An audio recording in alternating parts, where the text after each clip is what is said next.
or not. But, you know, it was all clean, spotless. And I said, well, everything's brand new. It ain't going to leak or trip. Yeah, yeah. Hey, have you ever got a brand new pair of shoes and warmed the bed? I have. No. I don't see them. Mics are live. Yeah, I've done that before. I'm like,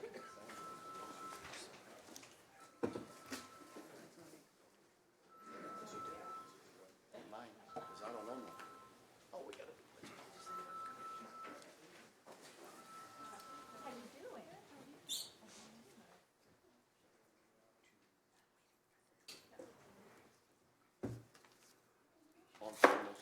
Being that the meeting, the chair is going to call the January 7th, 2025 special meeting of the City Council to order, being that it is now 5 p.m. on January 7th, 2025. Please rise for the Pledge of Allegiance. I pledge allegiance to the flag of the United States of America and to the republic for which it stands, one nation, under God, indivisible, with liberty and justice for all. Thank you. And in the absence of a city clerk, I will now call the roll. Alderman Redpath. Here. Alderman Gregory. Here. Alderman Williams. Here. Alderman Rockford. Here. Alderwoman Purchase. Here. Alderwoman Notriano. Here. Alderman Carlson. Here. Alderwoman Conley. Present. Alderman Donlin. Here. Alderman Hanauer. Here. Chair Busher. Present. We now have a quorum. The Civility Pledge. In the interests of civility, I pledge to promote civility by listening, being respectful of others, acknowledging that we are all striving to support and improve our community, and understanding that we each may have different ideas for achieving that objective. The next item on the agenda is item number 2024-497, an ordinance declaring the office of City Clerk vacant and appointing a new city clerk. The chair will entertain a motion to place agenda number 2024-497 on final passage. So moved. Second. We have a motion and a second. The chair will now acknowledge Alderman Hanauer. Yes, thank you, Mayor. I wish to adopt amendment number 1 to the agenda. The purpose of the amendment is to appoint Alderman Chuck Redpath as the new city clerk. So we have a motion from Alderman Hanauer for amendment number 1. Do we have a second? Second. We have a motion and a second, so now we will be in discussion on the amendment itself, and we will go through the discussion of the amendment and then discussion of the ordinance once we work on discussion of the amendment. First person signed up, we do have alderperson signed up to speak on the amendment, but I would first like to ask Alderman Redpath, would you like to speak before the council members who have signed up to speak, since this is about you? If that's okay. Do the 1, 2, 3, 4, 5, or 1, 2, 3, 4 alderpersons who signed up first, are they okay with that? Everybody good? Alderwoman Notran, are you okay with that? I just have a statement that I'd like to read. Honorable Mayor and fellow City Council members, thank you for allowing me to speak tonight. It's an honor to be considered for the position of City Clerk. I approach this with a deep sense of responsibility, knowing how important this office is to our city. I've had the privilege of serving as alderman in Springfield for over 30 years. During that time, I've worked alongside many of you, focusing on policies to improve our city to help our residents. This experience has given me a strong understanding on how our city operates and the work we needed to keep things running smoothly. In addition to my time in local government, I spent 25 years in the military, which taught me leadership, discipline, and the ability to manage under pressure. I've also served as a state law enforcement command officer, leading teams that handle important operations that require transparency and accountability. If I'm given the chance to serve as city clerk, I will use my experience in public service, law enforcement, and leadership to help Springfield. My goal is to make the city clerk's office run efficiently and to ensure that our city government is transparent and accessible to all residents. Over the last couple of weeks, I took the opportunity to meet the staff and observe the procedures and operations of the office. I want to improve the office and leave it in great shape for the next election. If selected, I plan to serve you all over the next 2.5 years in this role. However, I want to make it clear that I will not seek election in April of 2027. My focus will be to strengthen the office and leaving it in the best possible position for the next person who takes this important job. I know how critical the city clerk's office is in keeping our elections fair, maintaining public records, and ensuring the smooth operation of our city government. With my experience, I'm confident that I could help lead this office through an important time, making sure it's ready for the future. Thank you for your time and consideration. I would be honored to serve as Springfield City Clerk. Thank you. Thank you, Alderman. Alderman Rockford. Yeah, so my question is a couple of weeks ago, we talked about a process of names coming in and going over a list of names and council getting together and picking a name. Is that process out the window, or what happened to that process? I think that's what we're doing tonight. Okay, but this here is, we're appointing somebody tonight. Why are we appointing somebody tonight when we haven't even seen a list of people that are interested in this position? Are you addressing Yes, me? I mean, So the city council has the option, they can set forward guidelines today, they can amend this ordinance to, to require a 2-week period to accept resumes. Our consent decree is not very strict on how this process is to go, so it's up to a vote of the city council on how you want to proceed.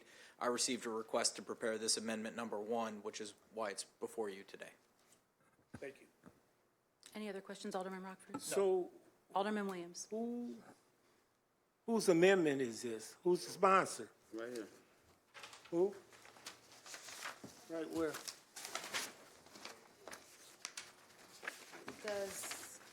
So the sponsors combined, to me, and this is just me speaking, 2 very important actions. One is accepting a vacancy or going ahead and doing this official thing that I've been trying to do for the last month probably, but now we're going to actually get it vacant, but then we block the process. Chuck wants to be the clerk, fine. He got the votes, fine. I mean, that's our process. But we got to have a process. The way this is done, who else is here to do a speech, Mayor? Who else put in a resume? I thought I was coming to see a list of names, maybe, and then hear from everybody, and then we make our decision as a city council. But the way this is set up, in my belief, is not fair, and it's not being honest with the people, because I don't know, I think about this as, okay, we know he was a clerk, and we know it's probably already got the job description and things like that out there online, but I never saw a process. Like, who else wants to be city clerk? How do they become a candidate to be considered to be city clerk? Have we received any other resumes or any interest? I have not, sir. You have not, okay. I think, I'm not to interrupt you. Sure, Do you mind sure, for a minute? Sorry. sure. I didn't mean to interrupt you.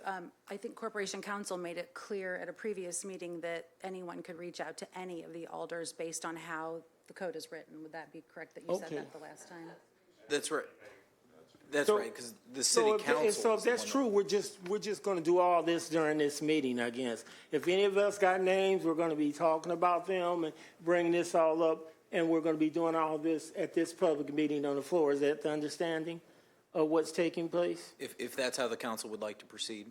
Yeah, I think, well, this alderman anyway, would like this to not look so like it's shut out. Here's our person, here's our vacancy, we opened it up now, here's who we filling it with, let's move on. I think that's not professional. And it doesn't look good, and I haven't heard from any of the other aldermen yet, but maybe I will hear that there are other names, so I'll defer and wait my term there. Thank you. Thank you, Alderman. Alderwoman Notriano. Thank you, Mayor. So thank you, Alderman Williams. You asked one of my questions, which was, did we receive any applications? I actually did receive a resume, but I didn't know how to handle that because whenever we talked about this last, and I asked for us to talk as the 10 of us to come up with a process, I was told that there is no resignation, so why are we going to talk about that? And so now we have a resignation we received it on New Year's Eve. It was effective on New Year's Day. We were off work on New Year's Day. We come back to work, and that morning, we have a special meeting called. I'm sorry, I work full-time. I cannot just at the drop of a hat make decisions like this. So without, going into my own personal turmoil over this, I just want to say that it is not becoming of us as a group. It's not becoming of this city as a democracy to not have an open process to select city clerk. City clerk is not a throwaway position. It's not a directorship. This is an elected citywide office. And the people deserve to have a say. I don't know about you, but before I was elected, I didn't have the phone numbers to these folks. So how, I ask you, if you're not an insider, if you're not an alderperson, how do you become nominated?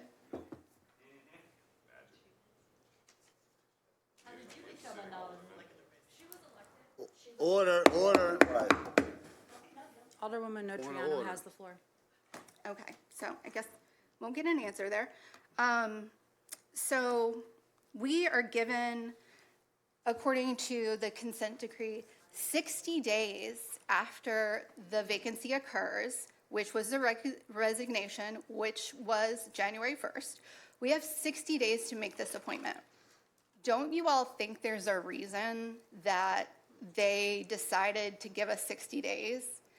I can't help but think it's because we should do a little bit more deliberation, and we should do a little bit more public deliberation about who's going to be in this role. We are in a position where we don't have to have this office come up for election in April because there's not enough time for someone to qualify and get on the ballot. And because of the number of months left in the term, it doesn't qualify for an election. But that is just a guideline, right? Like, we could have an election. It's going to cost us money. It's going to be out of sync with other elections. But we could have elections for this office. We could have an open nomination process for this office. But as it stands right now, we're going to allow backroom deals to determine who's going to be our next city clerk. It just doesn't sit well with me. I certainly will not be able to vote in this at this time on this. And I would actually like us to consider as a group a motion to refer this back to committee of the whole so we can set up that process. Second. Right now, we're discussing a different When you amendment, ready, so second. once we finish the discussion on this amendment, you can try to make that amendment. We have to finish this discussion first. We haven't finished this discussion on this amendment, ma'am. Do it the right way.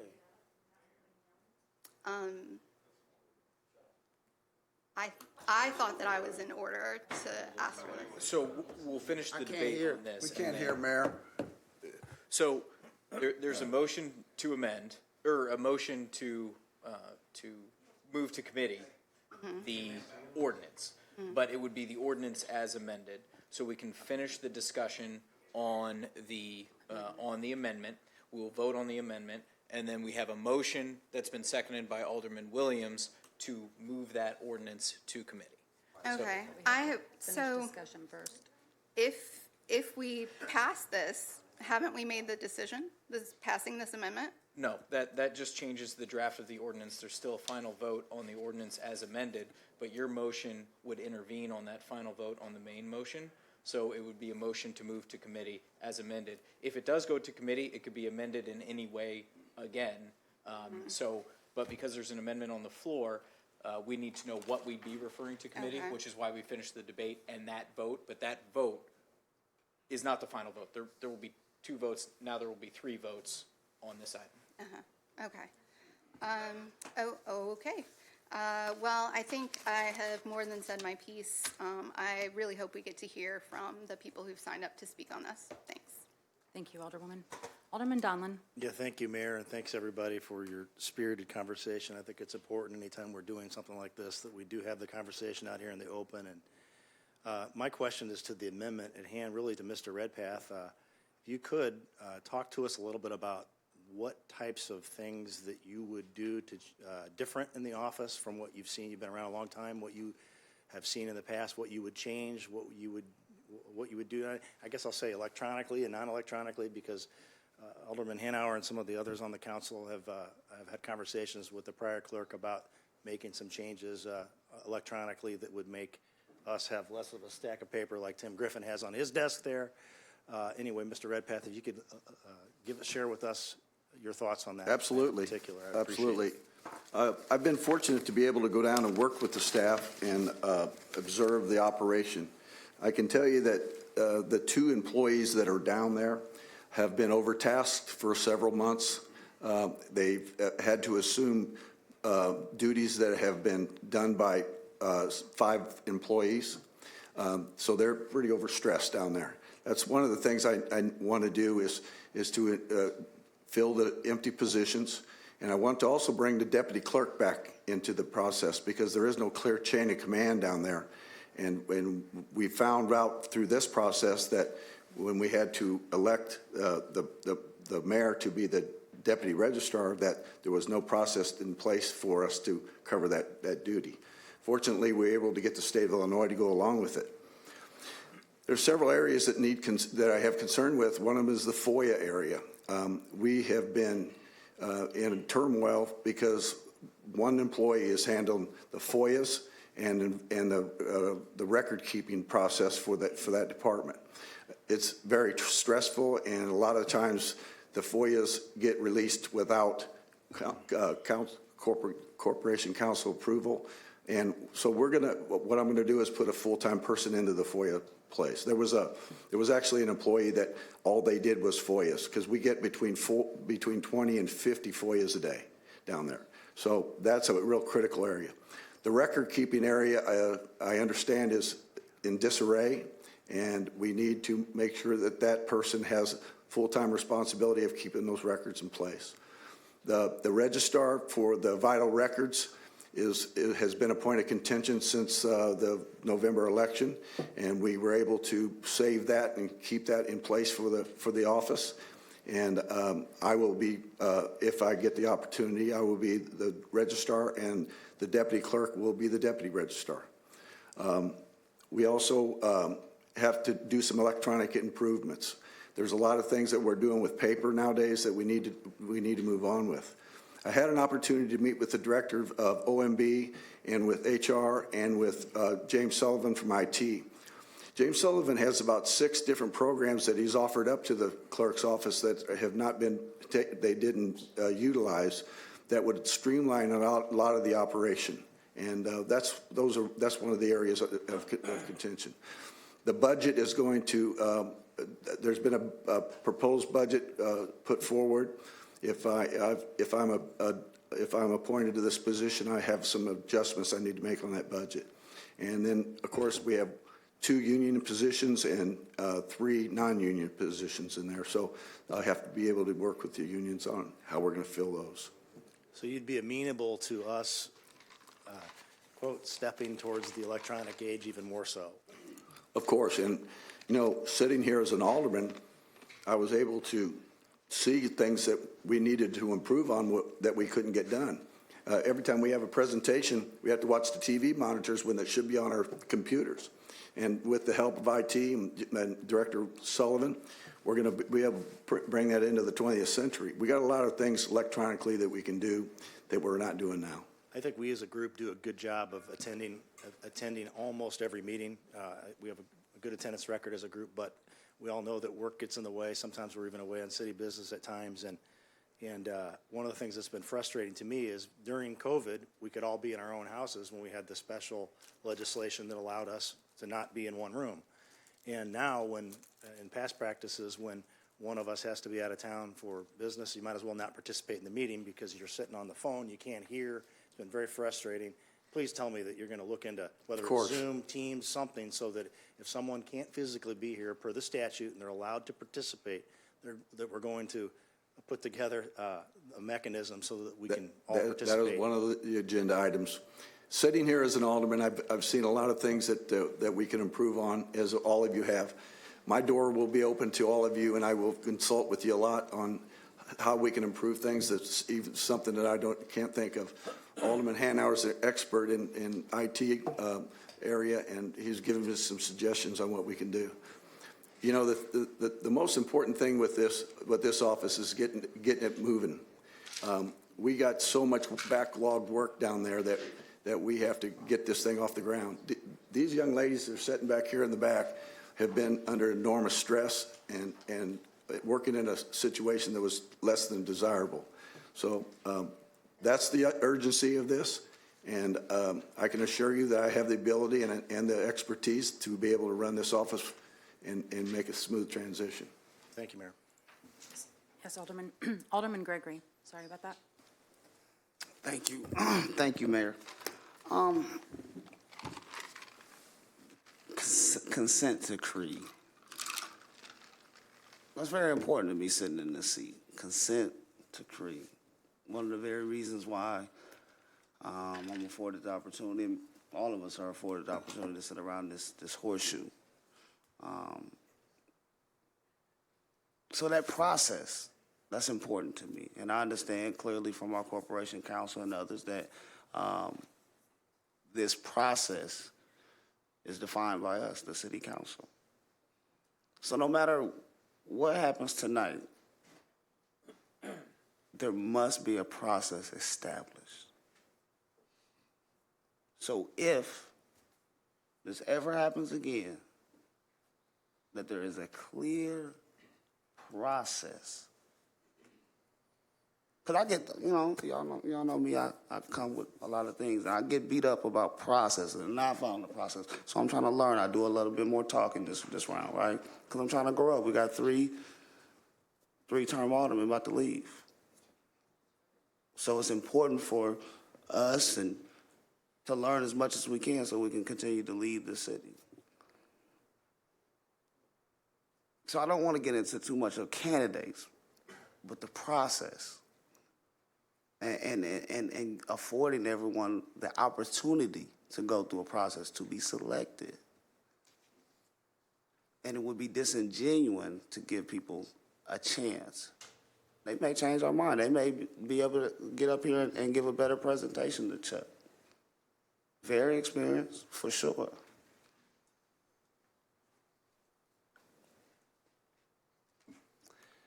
Chuck, I like you. You've helped me out on some things. We've been on the other side of some things. You compliment me, I compliment you. And one of the things you say is I'm a good alderman. And a good alderman makes sure that we have a process. We gotta have a process. We should have a process. And that's my spiel. So we can try some things. We can do all types of parliamentary procedure things to try to send this back to committee. I'm with it if we wanted more time and go through a process now. But I don't think those votes are there. So what I want to task the others to do is make sure that we hop on a process. Because there was another situation that we had, and we were supposed to be fixing a process, and we didn't. And I don't want this to go weeks at a time without us coming right back and trying to fix this process. Because we'll have to deal with who's going to replace it and go through that process as well, and making sure we're vetting those candidates. That's my take on it. I can't take a vote on this without a process. We have to have a process. We can't just vote for one person without considering anybody else. I can't understand why we can't understand that. Even if it still comes out the same, people should be afforded the opportunity to talk to us, to make a pitch, and show us what they got. And you know, I'm just a guy of that nature, and I've been fortunate of being given the chance. So, thank you. Thank you, Alderman. Are there any other alders that need to speak before Alderwoman Conley? Sorry. Thank you, Mayor. Alderman, I appreciate that. I understand where you're coming from. I guess maybe I had a different understanding of this. We did ask at one of our meetings. The mayor said that she would accept applications or resumes from anyone who wanted them. My phone number and my email are public information. All of us are up here. And if you don't have those, you have the contact your alderman. My understanding was this was something where council members would be able to bring forward an amendment like these other gentlemen did and name somebody, and that, you know, there could be conversations then, we talk, and then we can have, and then we have this open conversation right now. I don't have any name to put forward as an amendment. So I guess I understand what you're saying with the process, but I guess I thought we had that established. So I'm not sure, maybe that should have been clarified a little more, you know, specifically in writing, if that's what that is. We know that for, you know, an alderman replacement, because you and I have been through this twice now, those applications do go to the mayor. The mayor makes that goes through those applicants and then gives us a name to consider. Mm-hmm. And there's an advise and consent portion of our function right there. And we can vote someone down, but then there's that is actually very spelled out. We looked at that a couple of times. So I understand kind of what you're saying. I guess for me, I felt like this was a standard ordinance. The ordinance had been introduced. We knew it was there. I know that there was a kind of a recount process, but it's been 2 months since November. And people have had time to contact their council members and reach out and say, hey, I would be interested in this. And I mean, Alderman Redpath was the one who reached out with that. So I understand what you're saying, and I guess I would be interested in what sort of amendments to that, what kind of changes and tweaks to that you would suggest or you think would be good, because I'm not always great at that communication stuff, and I'll be honest, I really don't like social media, so it's not a, you know, that's not my venue, and I know you're better at things like that. So I guess what I'm kind of saying is, I thought we did have that was the process. We were told people could bring applications to the mayor. You can always reach out to your alderperson. Our information is out there, and have that conversation then. No, Alderwoman, I respect that. You know, and that's why we need to make sure we detail whatever the process is going forth, because what I was thinking is we was going to come in and we was just going to vacate it, then open up whatever we decide, whether it's a week, 2 days, 48, whatever, and then at that point we was going to go through, and then somebody was going to nominate it. Oh, okay. You know, that's how I thought it was going to, not come in, you know, and boom, hit it up and things of that nature. So again, that's the importance of making sure things is, you know, in writing and clear, and now we'll be adding some language to something historic. So thank you. Thank you. Alderwoman Conley? No, thank you, Mayor. Okay. Excuse me. Alderman Rockford? Yeah, so I would think that the process would go through your human resources or be published on a website to let people know what's going on. I mean, I understand how the game's played. I get it. But my whole thing is there's got to be a process where the guy retired on the 1st of January, and we had a special meeting on the 2nd of January. So what's the rush? The job's going to be there. So we have to sit down. If other people want to apply for this, let's give them their due diligence and let them apply. you know, and then if we come back, we know who's going to vote for who on this horseshoe. So let it fall where the chips may fall. Let the game get played out. That's all I'm asking. Thank you. Thank you, Alderman. Alderman Carlson. Thank you, Mayor.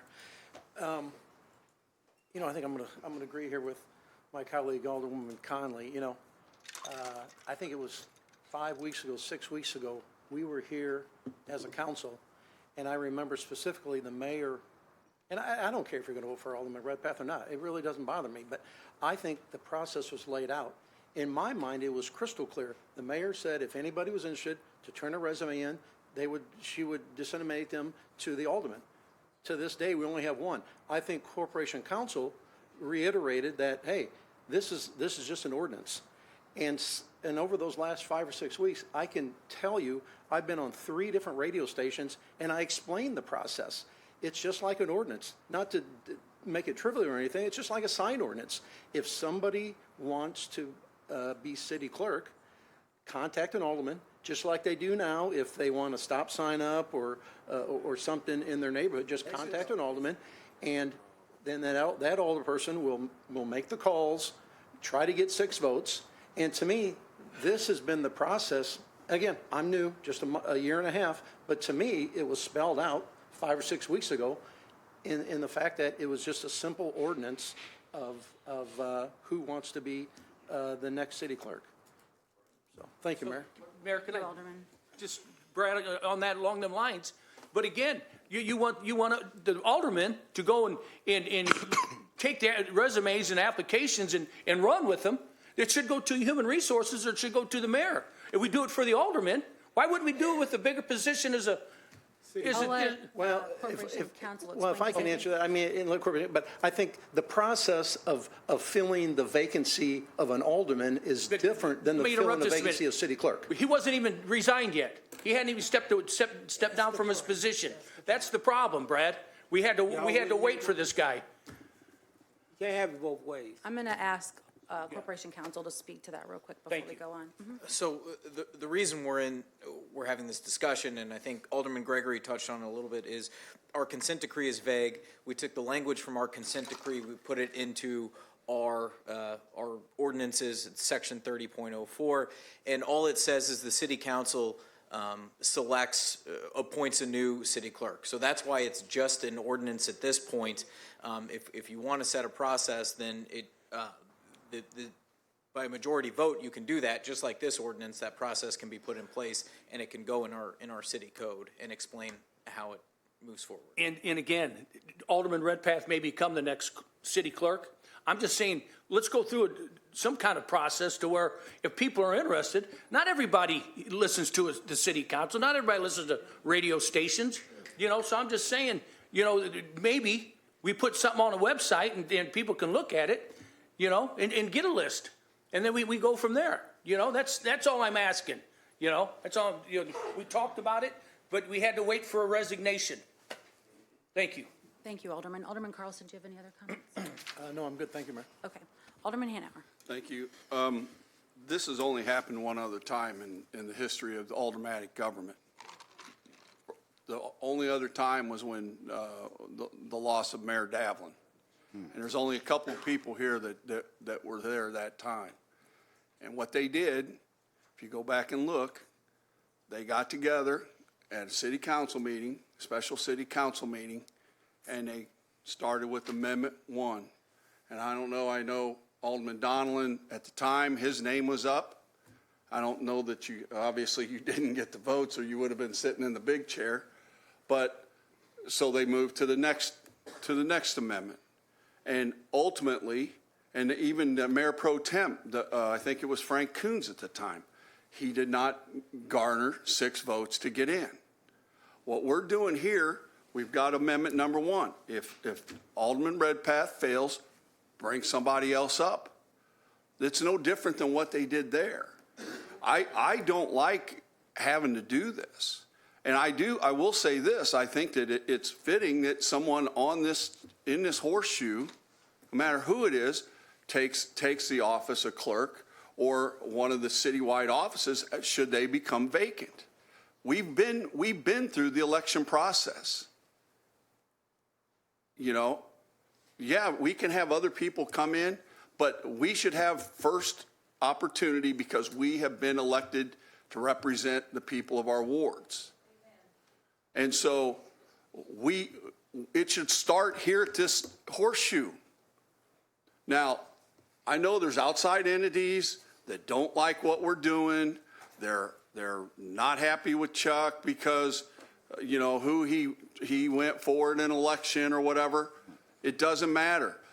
Amendment number 1 is for Chuck Redpath.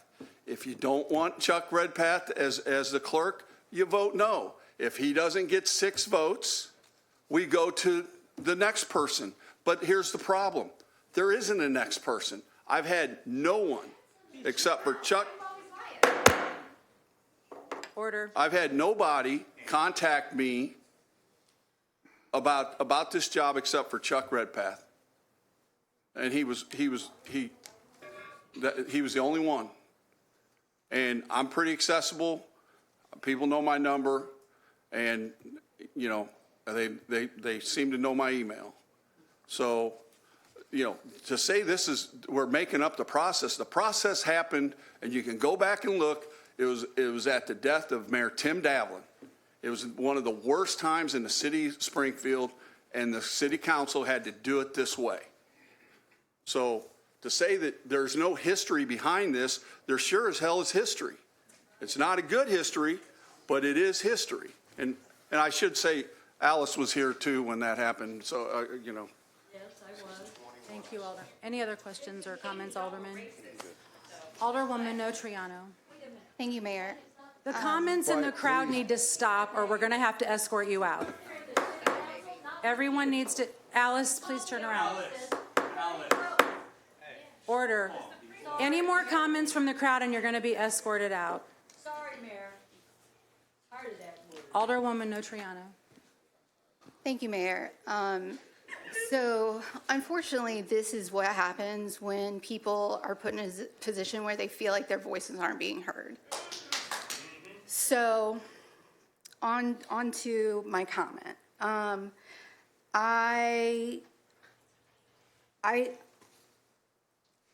Alderman Hanauer, or I'm sorry, not allowed to do that. The last time this was done was a special circumstance because of a death, and I imagine, well, I can't imagine. I'm not going to put myself in those shoes.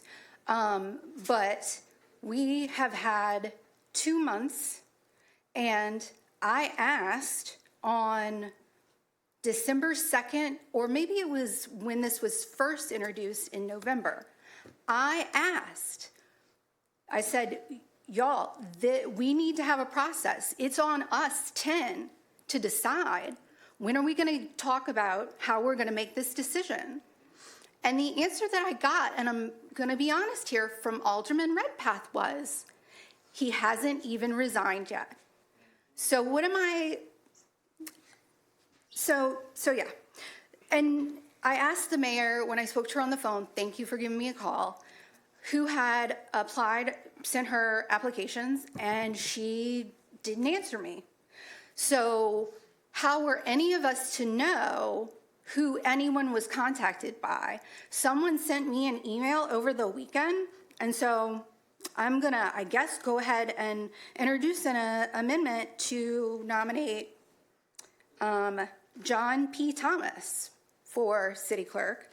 And I've also gotten a request to nominate Josh Langfelder. So I mean, this is not what I want to do. This is not the process that I think is right. And I don't think we should make a decision just on like who's most popular at this moment based on hearing their name. I think we should do this as an actual interview and selection process, because that's how you fill an appointment. That's just how you do it. There are like there's a process for appointing alder people. And so I would assume that we would have taken a page out of that process, collecting people's names, going through them as a group, either in executive session or committee of the whole, creating some kind of criteria to judge them by, and then nominating people if we couldn't decide. It says in the consent decree that the city council should appoint someone. So if somebody is going to be up here and get a simple majority of votes, that to me does not scream a wholehearted, full-throated action supported by the city council. This isn't us working together. This is us playing at odds. And really probably, well, no process, but this is probably like the least, I'll say it again, the least democratic, the least becoming of our office way to do this. Thank you. Thank you, Alderwoman. Alderman Williams. Yes, so first I want to say that Mayor Davlin's death was a special circumstance. It was different. It's not like what we just had here where we had a guy sit here and week after week after week refusing to resign because he's scared that he may get recounted or lose that. Those are different things we can't say. We can't say it's amendment number 1 to Chuck Redpath, amendment number 2, because that was never told that was how we're going to do it. That was never shared, that that's the way we done it. But what's even more disturbing is the newspaper. The article saying it's a done deal. He will be the next clerk. That's what turned me. That's what made me say, hold up.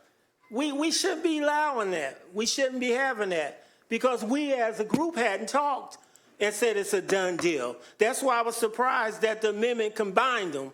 We finally got past the vacancy. Yeah, let's go ahead and vacate it now.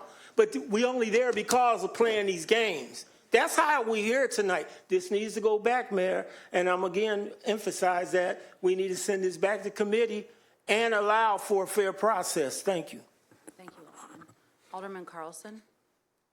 No. Oh, it's old, you're already done? I thought you chimed in again. My apologies. Alderman Gregory. Mine is just back to the consent decree. So if this does get sent back, Corporation Counsel, can we request a opinion from those who are part of the consent decree, that judge, or if he's even living still? But how do we get clarity on that? Whether so the consent decree. All it says is the city council needs to select it. So if the city council passed an ordinance that amended section 30.04 to provide the criteria that's been talked about today, that wouldn't offend the consent decree. It would merely explain, okay, this is how the city council is going to do it. So I don't think we would need to go back to the court to do that. I do have a concern if I heard a special election.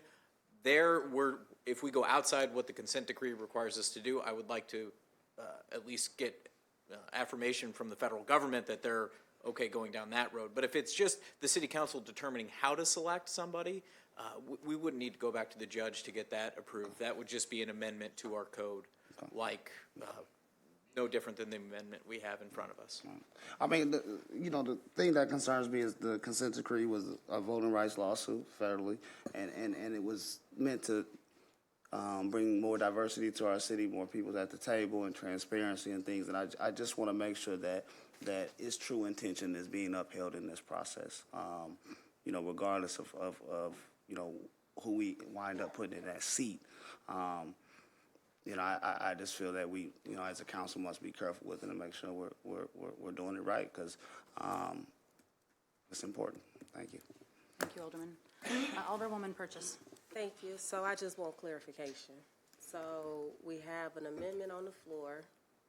I heard we would like to send it back to committee And I also heard 2 additional names brought forward, so I just want clarification where we're moving from here, Corporation Council. So I've been tracking these. So right now, the amendment number 1 is in front of you. That would name Alderman Redpath as the city clerk. If that is voted on as a yes vote, then it amends the ordinance, but that's not a final vote. Okay. So that vote needs to happen before we move on to the next votes. Okay, And then depending on that vote, Alderwoman Notriano would have the, could decide whether or not to move to amend to insert John Thomas's name into, in place of Alderman Redpath, or she could move to refer to a committee. So she would have that ability. If that vote fails, she would still have that ability to put forward either John Thomas or a motion to refer to committee, except, I apologize. So because her motion to refer to committee has a second, we would take that up first unless both she and Alderman Williams withdrew the motion in the second to the motion to refer to committee. You forgot the additional names, so she named 2 people, so then. Right, so she named John Thomas first and Josh Langfelder second, so that's what I have here. If we go down that list, she doesn't have to follow that, that's just the notes that I have here, because those motions weren't actually made. Oh, I just wanted some clarification as we move forward. Thank you. Yes, ma'am. Any other alders, because it looks like some of you had signed up before, and I don't know if you want to speak before we bring up, I've got lists here, so I just want to make sure I'm not missing anyone. No, I think we should hear from the public at least. Alderman Williams, are you okay? Okay. Gotcha. Actually, Mayor, if I could just- Alderwoman Conley. Thank you. I just real quick, Alderwoman Notriano, you weren't here when we did this. I just do want to clarify. We were not given interviews or a list of names when our 2 vacancies came up. We were given Alderman Williams' name, and yes, did have a chance to talk, and we'd have a good talk before the vote, and then we were given Alderwoman Purchas's name. So there was no, But we the weren't given- mayor had a process because the mayor was supposed to select. Right. We're the city council. no, I just wanted to be clear that you understood. It wasn't, I mean, we didn't, that kind of a Sure. conversation didn't happen Yeah, then either, yeah. so, It was just advice and consent of Right. the council. sorry. This one. No, thank you, Okay. thank you. Anything else, Alderwoman? No, thank you, Mayor. Okay. So we're still in discussion on amendment number 1, but there are some citizens who signed up in advance to speak. So I'm going to see if you want to speak currently on the amendment, if that's when you want to spend your time. So the first person would be Ken Pasha.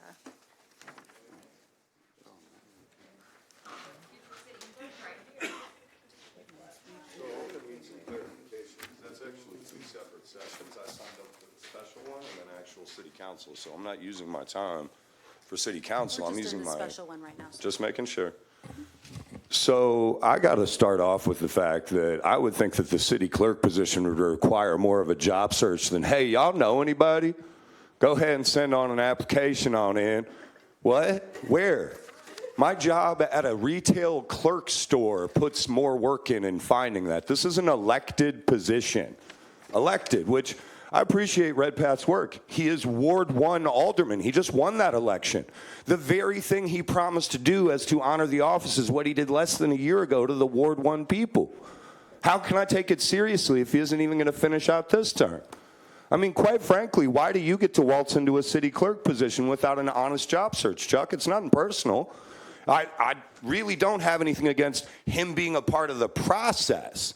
But we're not even doing a job search. You guys are putting less work in than I would looking for a guy to do my roof. I mean, come on, guys. This is embarrassing to the city. And you look like jokes, and not all of you. I'm not trying to say that, but as a council, even you know to the people who you haven't spoken to are like, why would my alderman support something like this? They think you guys don't have control of your own council or your own city. It's embarrassing for me to try to explain to people how low this process has swung. I could put in my application. I didn't know that. I have a master's degree in mass media communication. I mean, come on now. I'm more qualified than he is for that office. What does he know about FOIA requests? Not to be rude, but a telling sign is that he said he'd bring that office into the 20th century. Pop quiz hot shots. What century is it? That's right. Are we going backwards, anyone?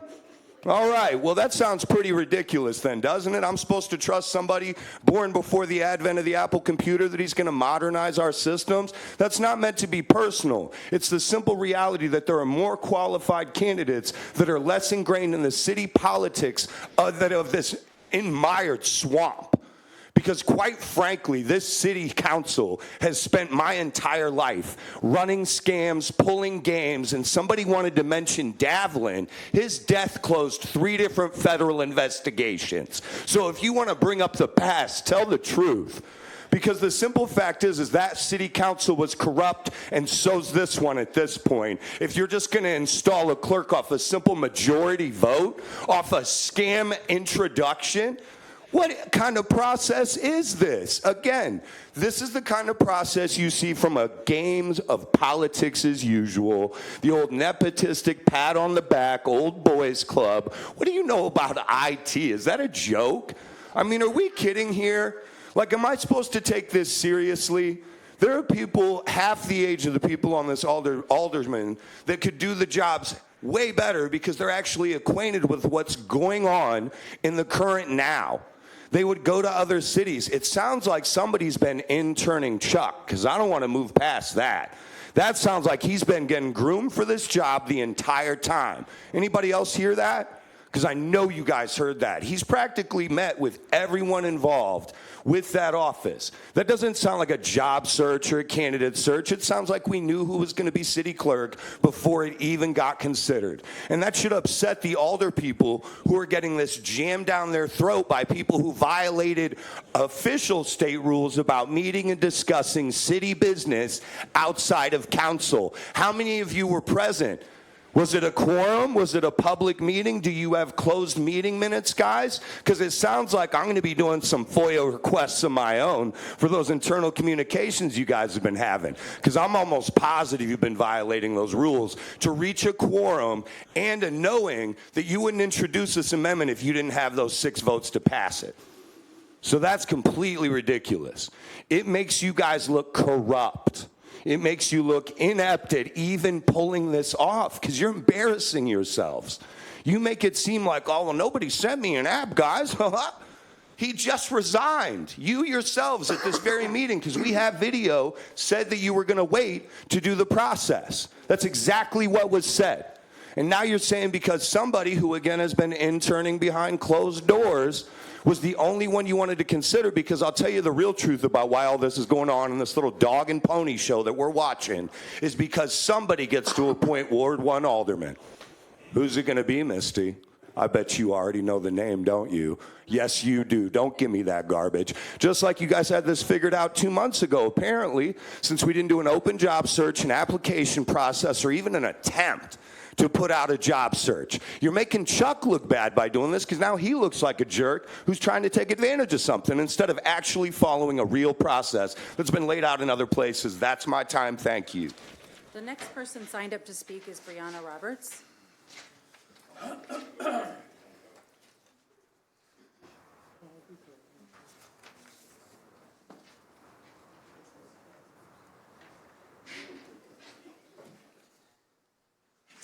Cronyism is the practice of appointing friends, associates, and individuals with personal connection to positions of authority or privilege, often bypassing merit and qualifications. Plutocracy is a society ruled by the wealthy, and nepotism is the favoring of relatives, friends, and associates, especially in employment. At the core of democracy lies a simple yet profound principle: the power of government belongs to the people.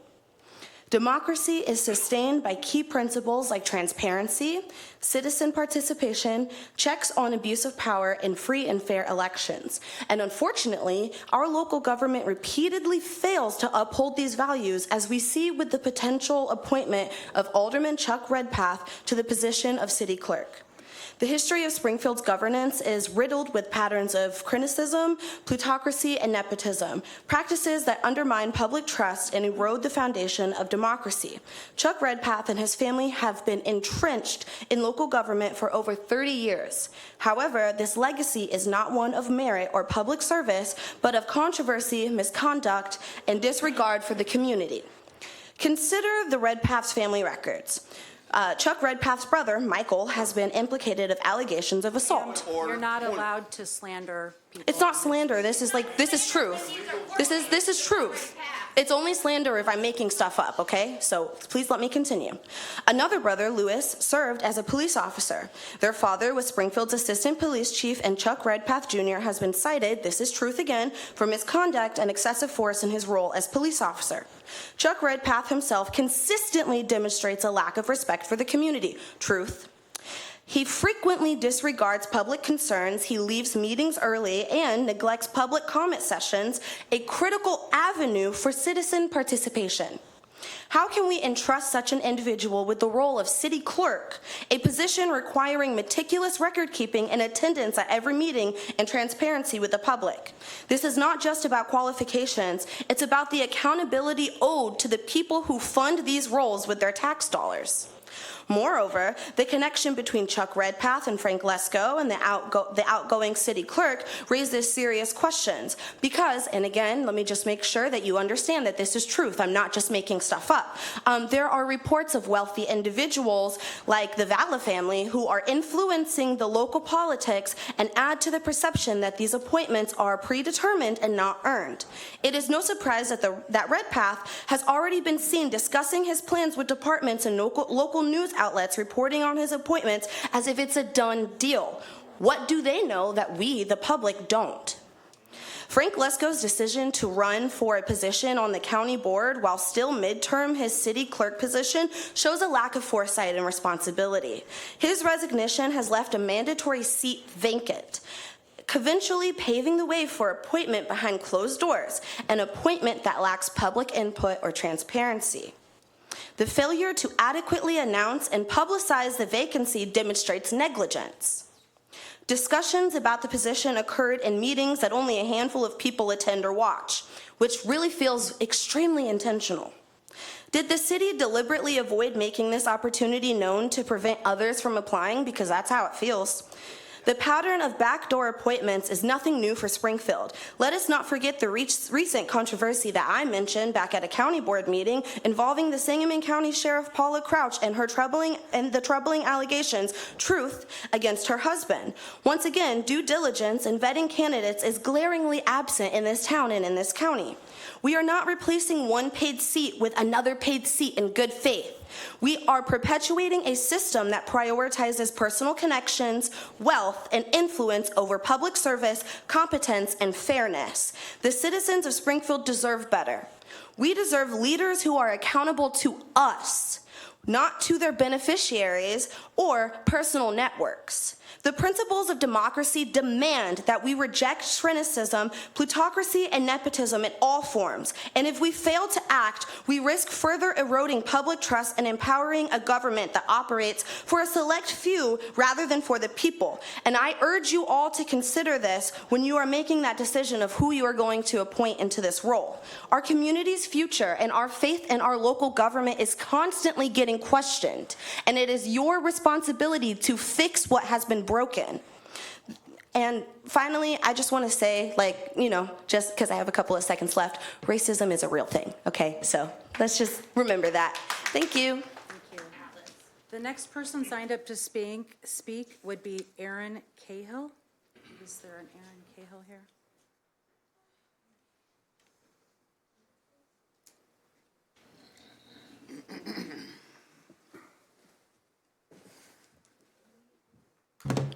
Make it quick, but you might want to get your pen out because I got questions that I really would like some answers to. All right? Yeah? Okay.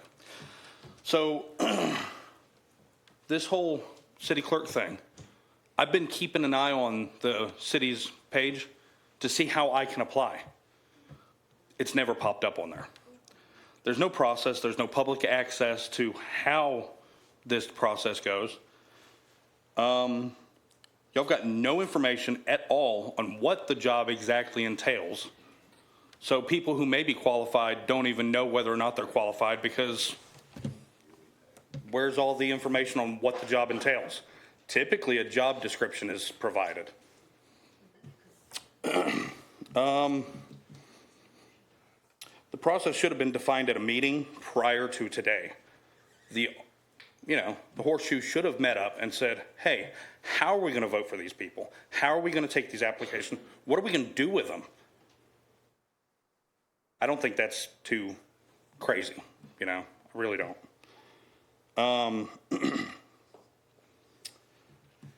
Let's see.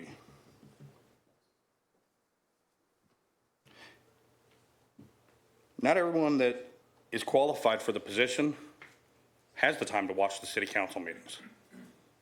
I know y'all talked about it in the city council meeting, but you may have somebody who is well qualified for this position, who doesn't even know it's available because they can't watch the city council meetings.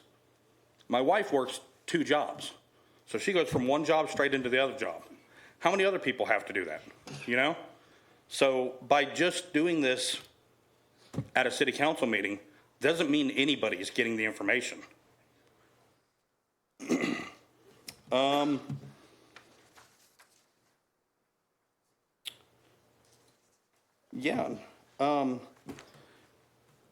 It was mentioned that the aldermanic government, is fairly new. But Chicago's had it since, 1837? St. Louis has had it since 1809. Did we not look at, hey, what are y'all doing for your city council or city clerk positions? Are y'all appointing somebody? Are y'all hiring somebody? Did we look outside of the background of Springfield?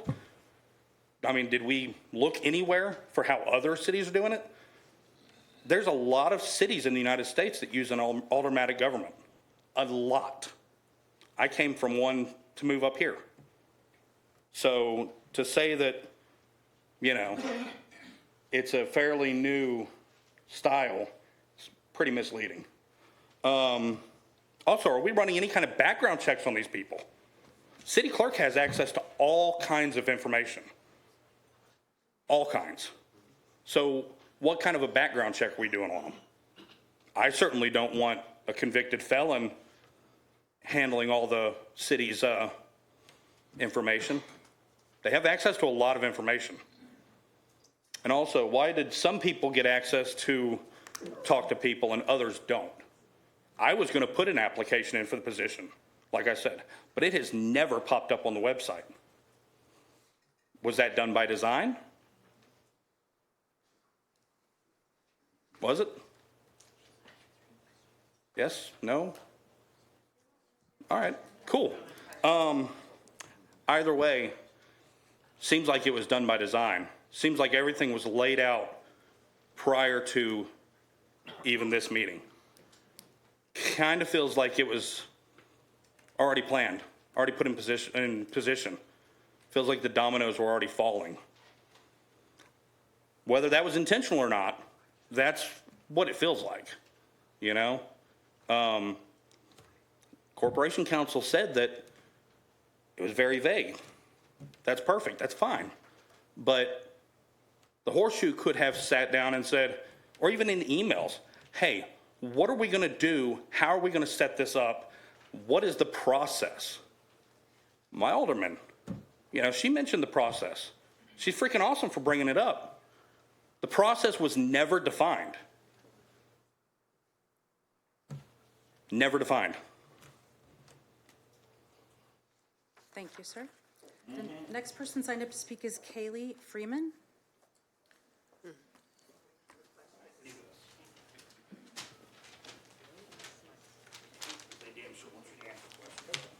Hi.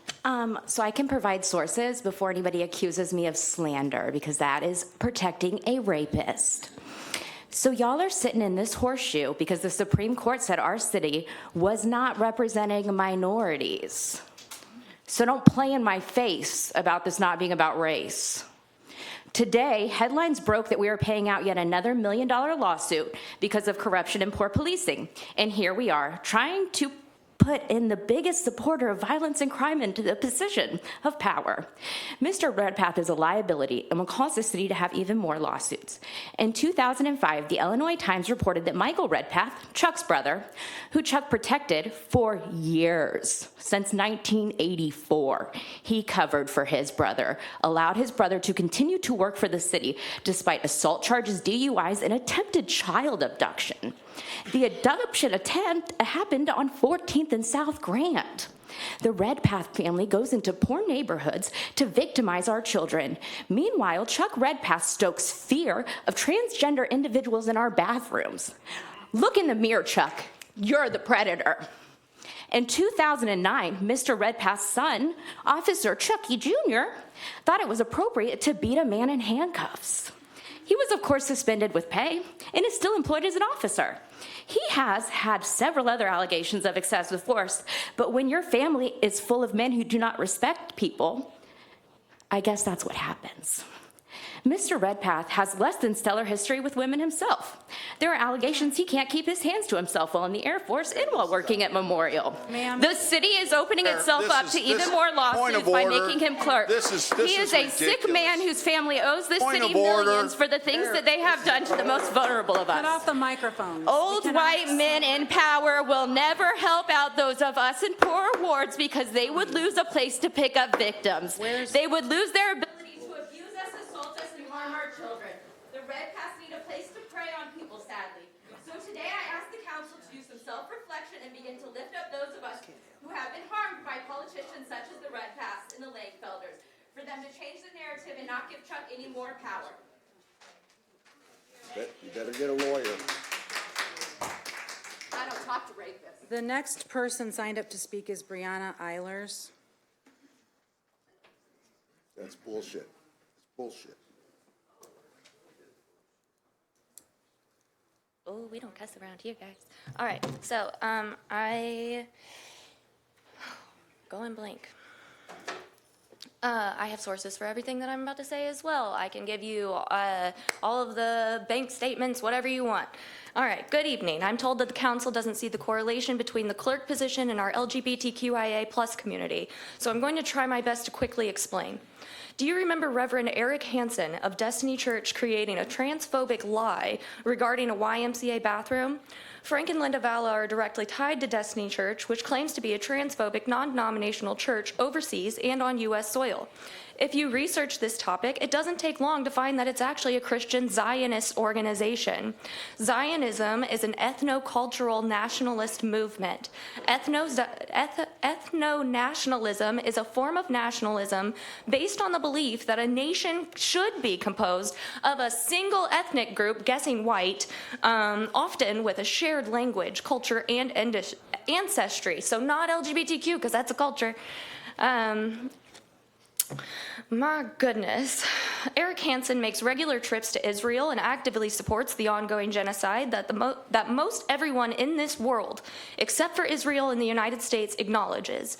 If Eric supports the genocide of hundreds of thousands of Palestinian children, why would he stop there? What is stopping him from wanting American children dead because they're different than him? Is this why our city is so unbelievably racist? Anyways, now that you know this information, let's add on to it that Valla and Hansen have now opened a homeschool dream center for the frustrated parents of District 186 and the surrounding areas. This disturbs me greatly considering some of our school board members and our city council members are taking money from Frank Valla.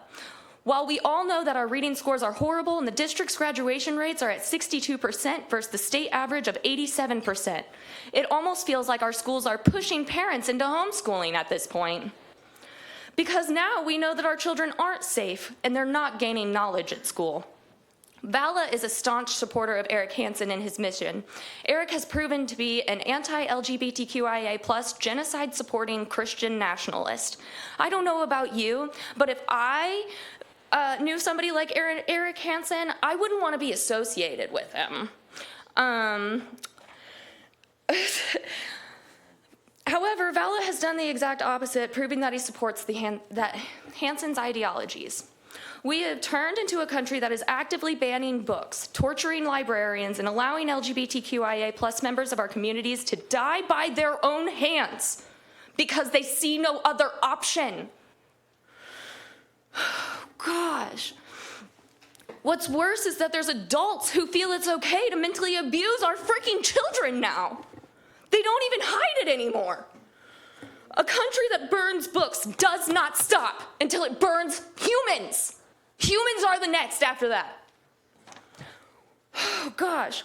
Who on this council is going to protect our families when Trump and his cronies want to come and figure out our identities through amended birth certificates to put us in the gas chamber? Who on this council is going to protect the rest of the community from being rounded up and put on trains because history has told me that I am not overreacting? Considering our community cannot trust the county, it's not funny. We need the city to hear us. You have the option to put another safeguard in place to protect us. Red Path is not that safeguard. Red Path would greatly hand us over. Red Path is friends with Vala and his money, and that's enough information for me to know that Red Path doesn't care about this community at all. He will only look out for his own.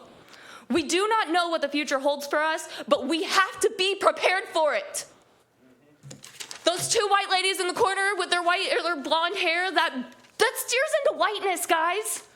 Dyeing your hair blonde, that is a small itty-bitty thing that just steers into whiteness. If you just look at it. Direct your comments to the chair, if you would, please. I can't trust them with my birth certificates either. So who's protecting me and who's protecting my family? Because I don't feel like it's any of you guys right now. Because you're all having backdoor deals and you're not listening to the people. Thank you, ma'am. The next person signed up to speak is Tom Schaefer. Thank you, Madam Mayor, members of City Council. Tom Schaefer, 2179 South 11th. Belated Merry Christmas and Happy New Year to the aldermen that I know well and to the aldermen that I have yet to have met. It's a pleasure to see you tonight, and thank you for allowing me to speak. I first met Chuck Redpath over 50 years ago at Lanphier High School. There was a tremendous race riot going on. The attendance of the school was down 90%. I walked into a classroom, and Chuck Redpath was the only person sitting there.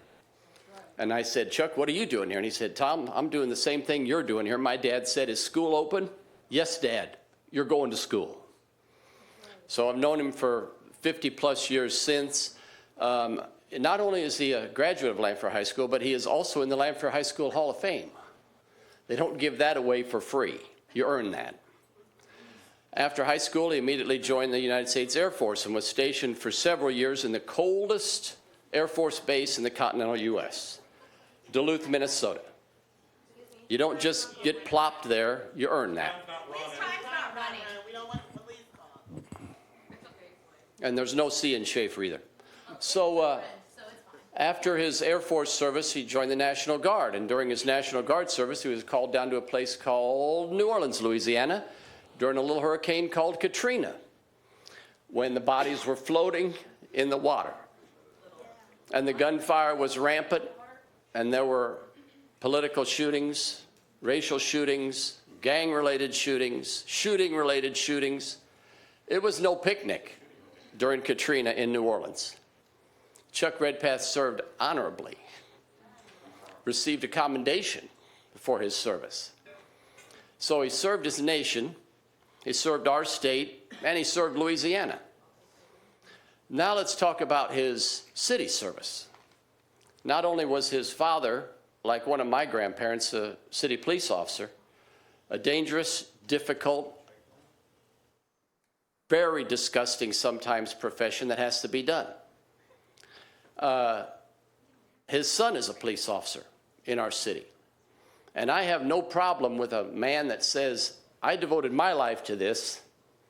I want my son to do this. That's not a disrespect. That's nepotism. No, that's a badge of honor. That you have your offspring do what you did your whole life. 30 years as alderman. First in Ward 4, where all my friends and family were born and raised. When 19th Street Northfield Center was about to go under, Chuck Redpath resurrected it. And it is now a thriving economic hub of the north end of Springfield. But Chuck didn't stop there. When Ralph Hurwitz said, I've got Lowe's and Walmart on North Dirksen Parkway past the Kingpin Lanes, which used to be cornfields, he told Chuck, as the alderman of Ward 4, we're not going there on a 2-lane road. And Chuck said, well, I want to make it 3-lane. And he talked to one of our greatest traffic engineers, Rich Burning, and said, no, I'm going to make it a 5-lane because I'm not going to build a 3-lane highway and then have to come back in 2 years and make it a 5-lane highway. And now, as I shop there every day, if you go down North Dirksen Parkway past the Kingpin Bowling Alley, a thriving economic hub generating huge amounts of sales tax for our city because of the work of Chuck Redpath. He earned that. So I've heard a lot of what I think are disparaging, out of context, tangential, really malicious comments. But I like Chuck Redpath. I have breakfast with Chuck Redpath. Chuck Redpath is a friend of mine. I was also a friend of Tim Davlin. Davlin was a friend of mine. His death was one of the most jaw-dropping shocks of my adult life.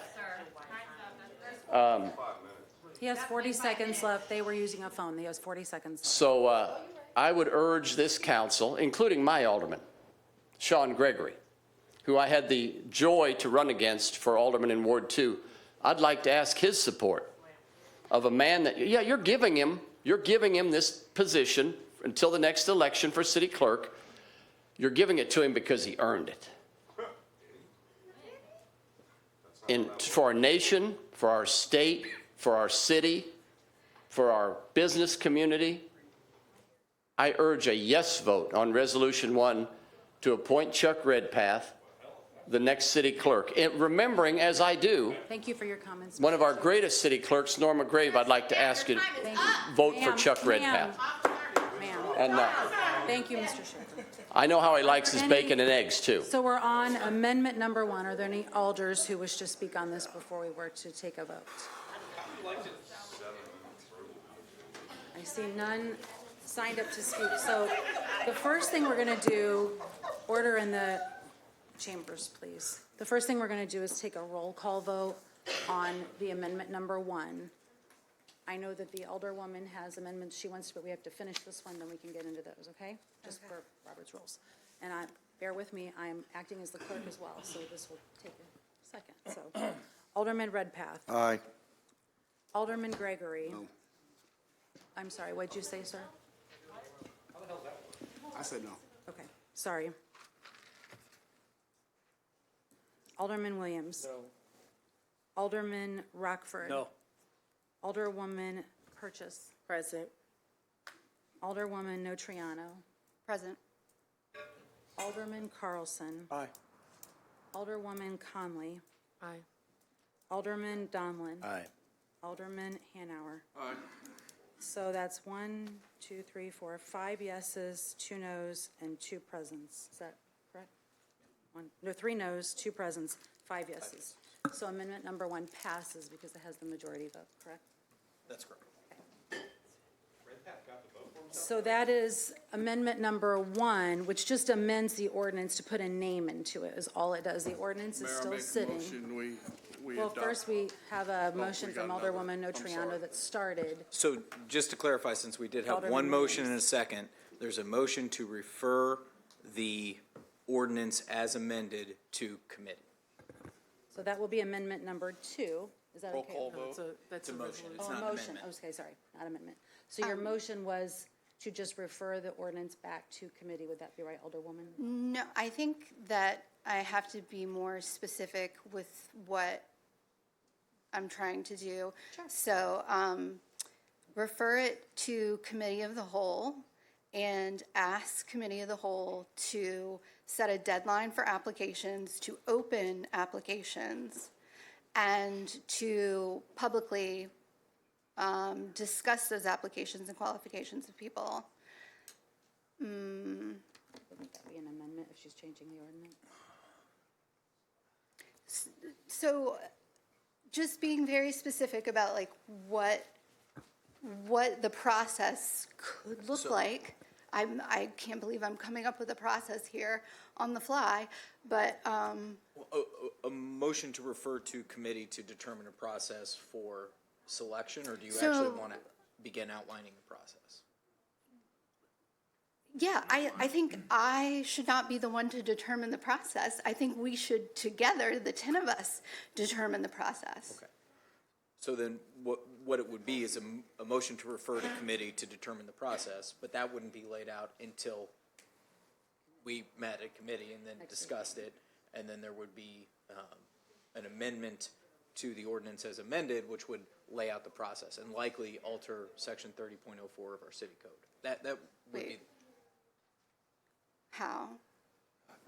Okay, so in order to set forth a process, the cleanest way to do it is add language to section 30.04 of our city code.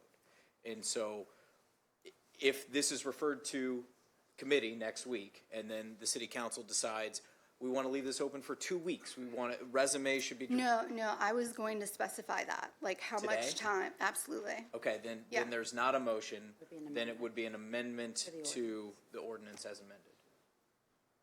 Because the only reason to refer it to committee is for further discussion. It wouldn't make any substantive change. In order to make a substantive change, you would need to amend. So this is why I wanted to do it before you put someone's name in there, because what I'm trying to do is say that this is premature. The agenda item today is premature because we have not put in place a process to fill the position. Then the appropriate way to do that would be to vote this down and introduce a new ordinance that would amend our city code. Or you could refer this to committee and amend our city code. No, I think according to Robert's rules, I'm allowed to have this go back to committee of the whole and tell us as committee of the whole that we need to, accept applications for 2 weeks and go through the applications and narrow it down, maybe interview people. You're absolutely right, but if it goes to committee, we can't make any substantive changes, so you can say, I want to refer this to committee so we establish these rules, but our committee is just for debate of those rules. There would still need to be a final vote. If you want those rules to be in place, they could always be changed at committee if it's in committee. So if you want those rules to be in place, then you need an ordinance, then you need an amendment to this ordinance. So at committee, we could not amend the ordinance itself to put in a name of a person who we in committee of the whole have decided is the candidate, whoever that may be. Yeah, you can do that, and you could also. That's essentially what I'm saying. Like, instead of us deciding today. Okay, so then it would be referred to committee, but there still wouldn't be a process. Point of information, she can hold it to next city council, correct? And allow 2 weeks?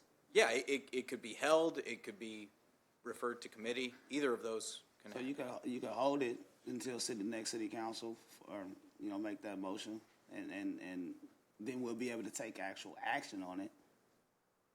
I mean, is that enough time to select a 2 weeks. clerk? That's the question. I don't know, I get it.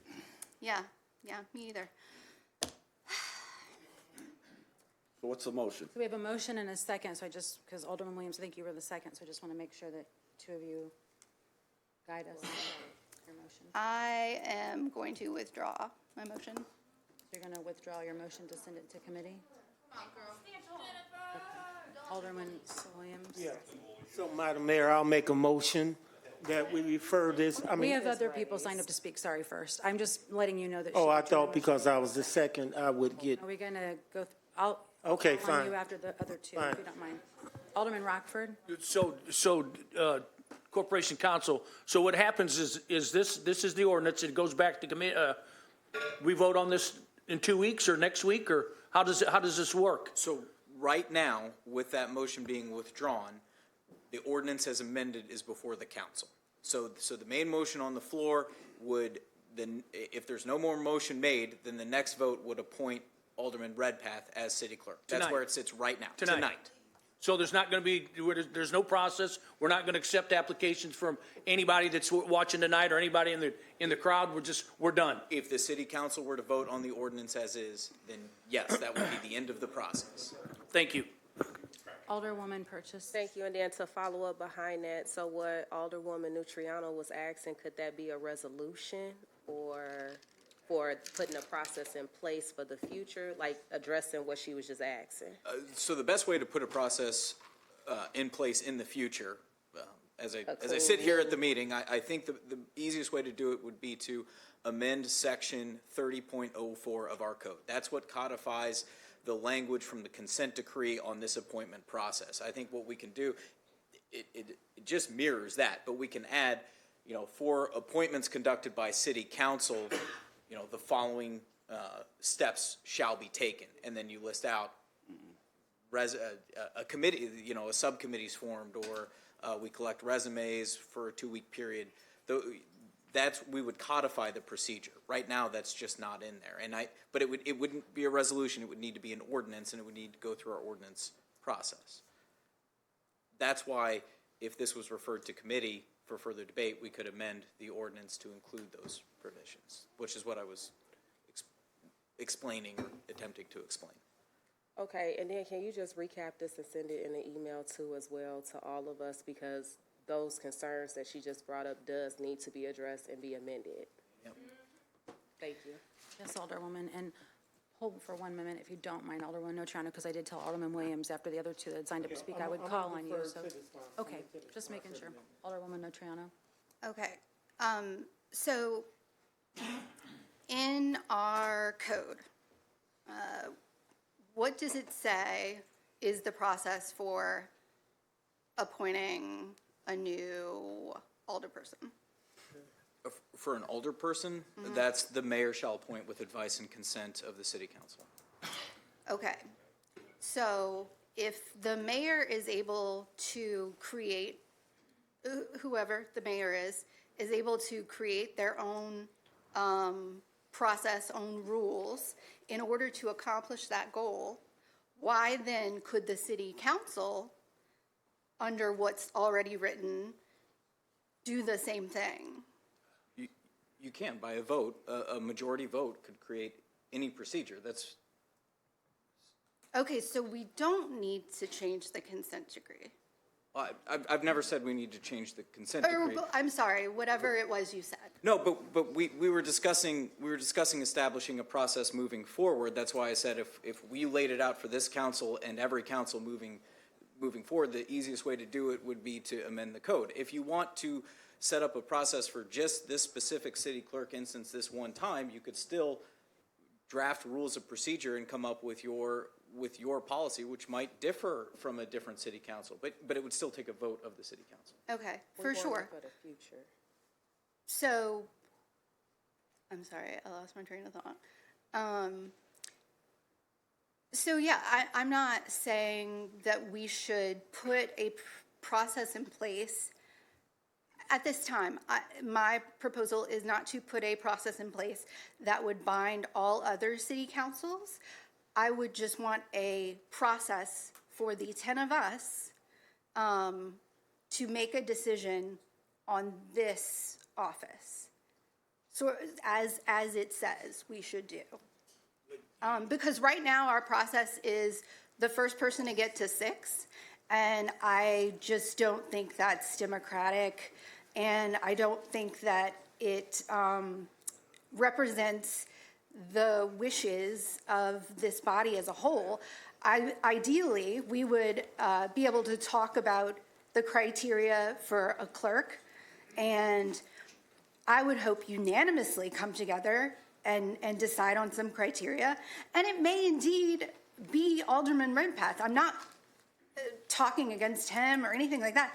What I'm saying is, right now, we just have this ordinance in front of us, and we're supposed to make a decision with literally no information about any other applicant or any other applicant or any public input.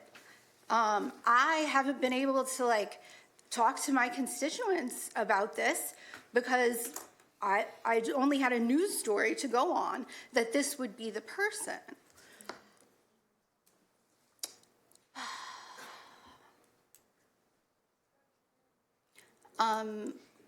Alderman Williams. Yeah, so my motion, Well, Alderman Rockford signed up, so Alderman Rockford. No, excuse me, I'm third base. Okay, sir. Alderman Williams. so ultimately, we have to get this back to committee.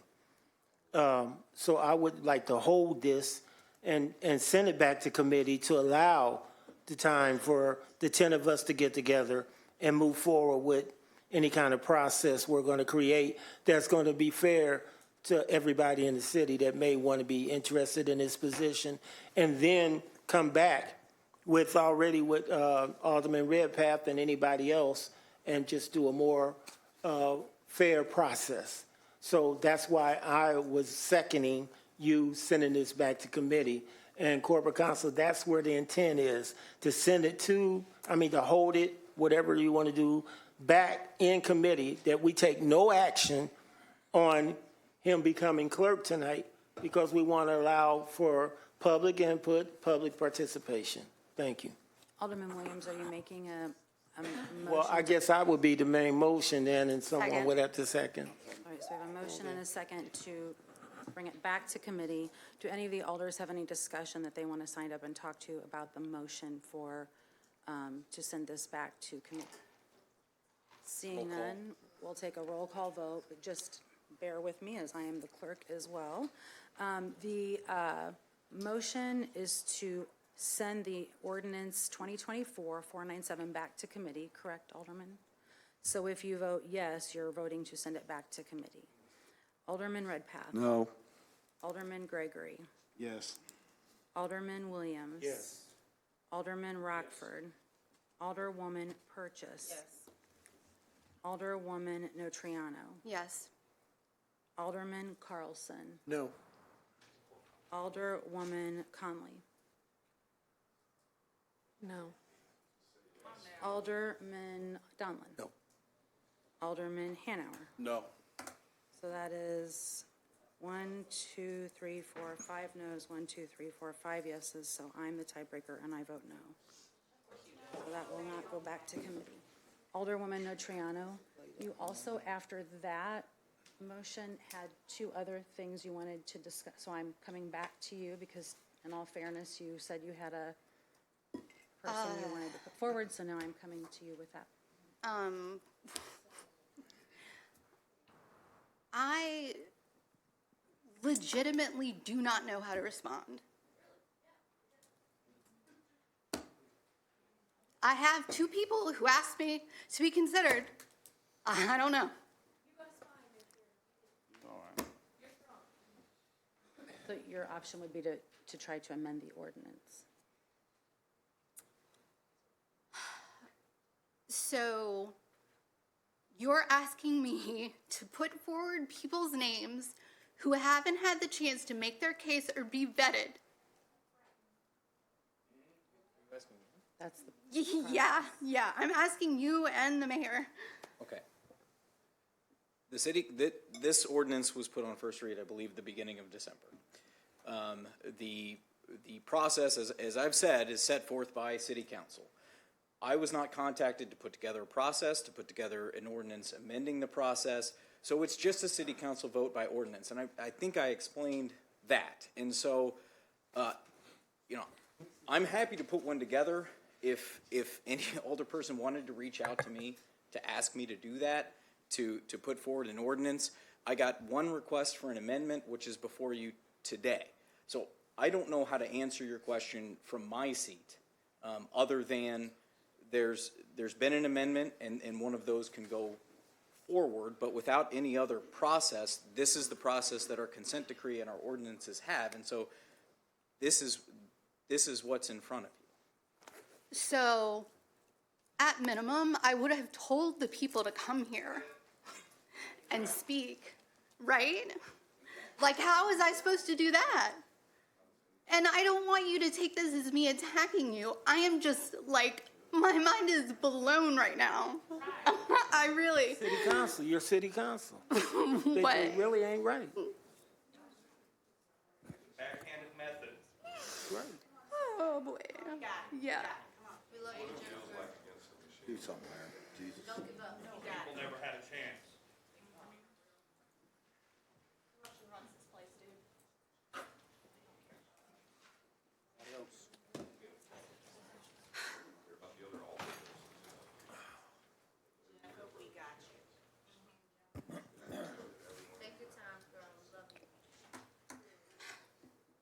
Well, let's see if any of them have contacted me.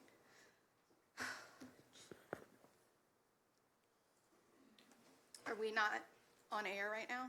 Are we not streaming? Okay. Alderwoman, I'm going to let you gather your thoughts and call on those that have signed up to speak. I if you're okay with actually that. need to take my time, please. Sure. I've got three others signed up to speak. No. I mean, literally my time. I don't want you to go on to anything else. Okay. Okay? Okay, I have confirmation that Josh Langfelder is, I would like to introduce an amendment to put Josh Langfelder's name instead of Chuck's. Second. So we have a motion. Who is the second?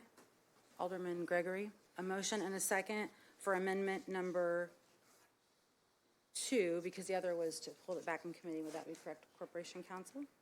Amendment number 2, to replace the name of Chuck Redpath in the ordinance to Josh Langfelder.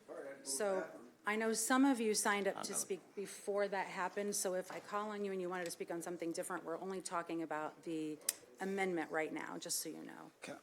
So Alderman Williams, do you want to speak on the amendment? Yes, I'll speak to the amendment as well. I actually wanted to chide my colleagues for never wanting to play fair and be fair. You know, this thing could happen. This man could still become the clerk, but we did the right thing. But we refused, some of us, please understand that out there, some of us refused to do the right thing. And that's just a shame. To the amendment, I think the person that you just, who could be more qualified now?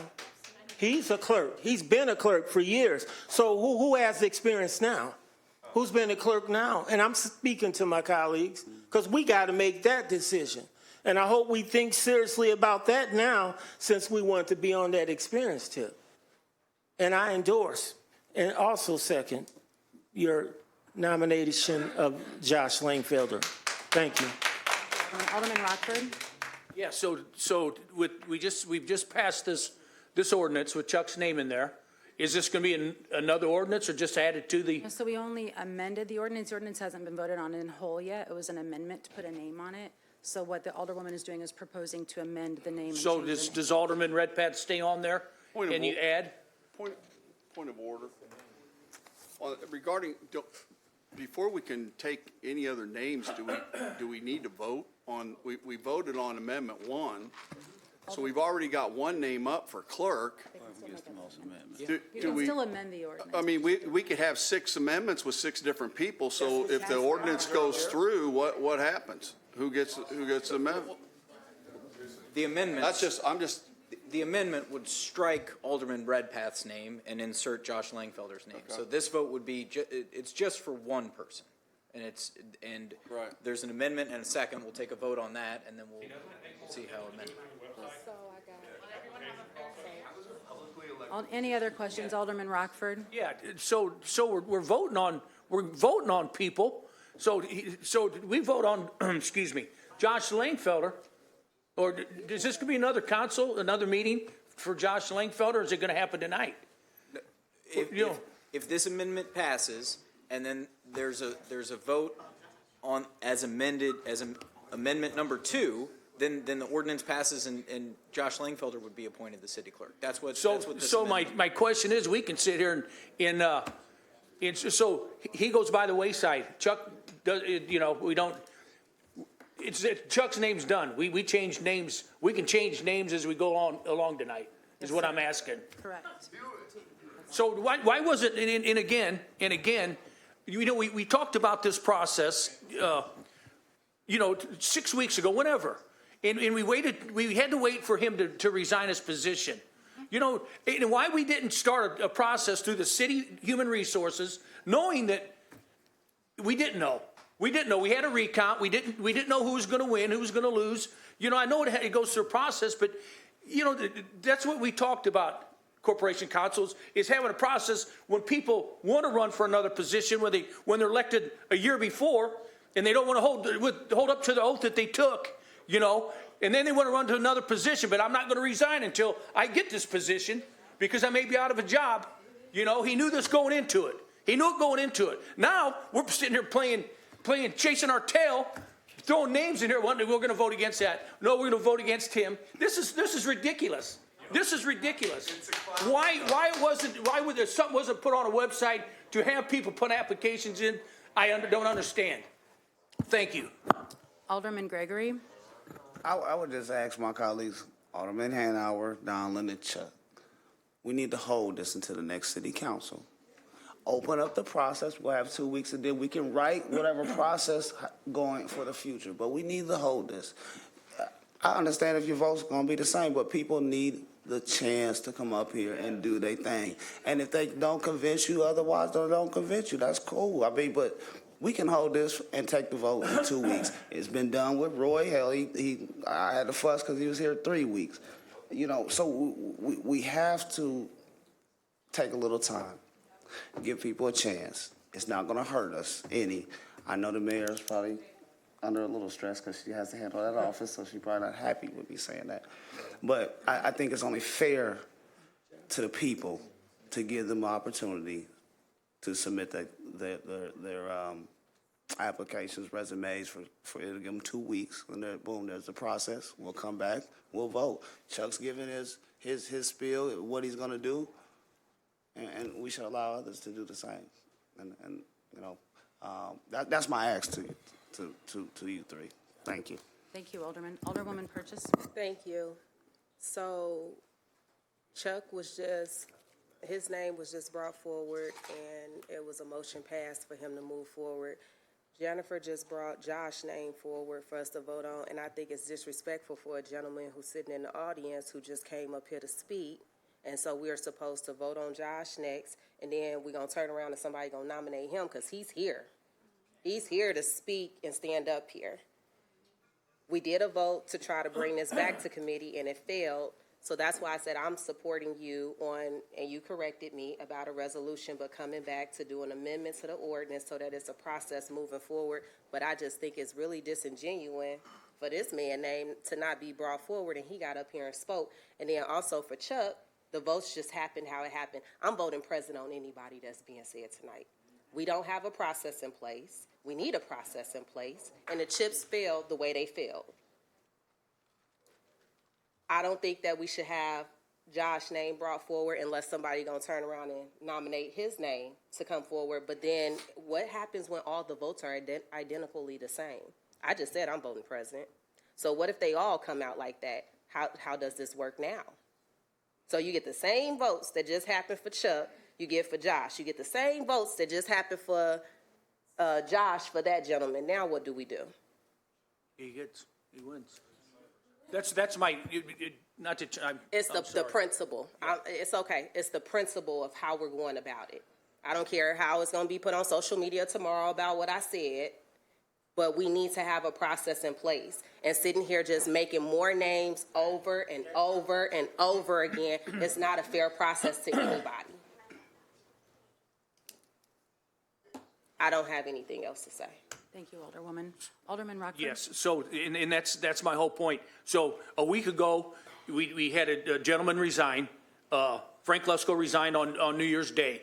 The following next couple of days, we're told we're having a special meeting to, it didn't have Chuck Redpath's name on there. It just said to appoint city clerk. Okay? So now we come tonight and there's an amendment that Chuck's name's on there. Now, without anybody else, without anybody talking about it tonight, saying, yeah, we want to appoint a new clerk. Why didn't we sit and wait for 2 weeks You got 2 weeks to put, got 1 week to put in an application, and then when we come for the committee to hold a week, we're gonna look at the names, and then we're gonna talk about it, and, we could have taken a roll call then, I don't know, if it plays out, Chuck's the clerk. It's a week later or 2 weeks later. I mean, it just leaves a bad taste when we come in within a week, we put an amendment in with Chuck's name in there without notifying anybody. Maybe we could have called Josh Langfelder or John Thomas or Ken Pasha or whoever, anybody that wants to put in for it. This is what I'm asking. There's got to be a process. We just can't say, this is how it's going to happen, and we got the votes. So I just think that if we put it on hold, and give people a week to put in names, that's just that's my look. I just think there's got to be a process somewhere. Thank you. Alderwoman Notriano. Thank you, Mayor. I think what Alderwoman Purchase and Alderman Rockford are saying, and that I have been trying to articulate, is that just because, according to Robert's rules, this is okay to put an amendment forward with Chuck's name in it, just because it's okay for the mayor to call, or legal for the mayor to call a special meeting a day, 2 days after we receive a resignation, and then us vote on this ordinance with someone's name being put in it, just because that's all legal and follows Robert's rules and parliamentary procedure, does not mean it's right. And so what I am asking my colleagues to do is to think about what's best for the city, for the reputation of this council, for the public. Think about what's best for the public. Shouldn't they have a chance to weigh in? Please withdraw this amendment. Let's talk about this once it's a fully baked idea. Thank you. Still discussing Alderman Williams' amendment. Alderman Redpath. Is there amendment on the floor? You had stepped out. Alderman Williams made an amendment. Alderwoman Notriano seconded it to replace your name with Josh Langfelder's name. Call the question. And actually, that requires a 2/3 majority vote. To call the question? Yeah, it does. Let's do it. Okay. Stay here all night. You ready? Okay.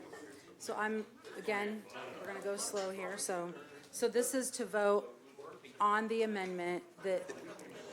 To be clear, call to question ends debate. It is not a vote on the amendment itself. So this would only end debate. After this vote, there will be another vote on amendment number 2. So the vote is just for calling the question, which requires a 2/3 vote to end the discussion. That's what you're. So we're ending the discussion on Langfelder? On amendment number 2. That's what a call to question would do here. Okay. So that's what takes the 2/3 vote. Okay. Yep. Call the question. We're just doing the call the question. Okay. So the call the question was to stop discussion. If you vote yes, you are agreeing to stop discussion. Would that be correct, Coordination Council? If you vote no, you are not agreeing to stop discussion. I'm just trying to make sure you're aware of what you're voting on. Discussion about what? Amendment number 2 to Josh. replace Josh Langfelder's name. What do you want? You're only voting on calling the question. You're not voting on amendment number 2 yet. We are going to stop talking about Josh's candidacy or nomination if 2/3 of us vote to. Stop discussion. Yeah. Correct. That's the only thing you're voting on right now. So a yes vote would be to stop discussion. A no vote would be to not stop discussion. Mayor, point of order. Alderman So if we Hanauer. call, if we end debate, then the next step would be to vote on amendment number 2, right? Correct. That's correct. Okay. So, yeah, so this is only for calling the question, all right? Alderman Redpath. Do you want me to repeat myself? A yes vote is to end discussion on call. Yes. The no vote is to not end discussion. Alderman Gregory. Alderman Williams. Alderman Rockford. No. Alderwoman Purchase. No. Alderwoman Notriano. No.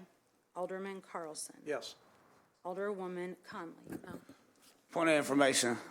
This doesn't, before we finish, it's not only 2/3, but it requires a second. A call in the question requires a second and Yeah. 2/3. Who seconded? Right, yeah. Does. Who seconded the call in the question? All right, just want to make sure. Alderman Donlin. No. Alderman Hanauer. Yes. So the motion fails to call the question, so discussion can continue. So do I have any alders signed up to speak on the discussion? Seeing Alderwoman Notriano. Yeah, I would just again like to ask my colleagues who have sponsored the First Amendment to please reconsider and let's give this process more time. So,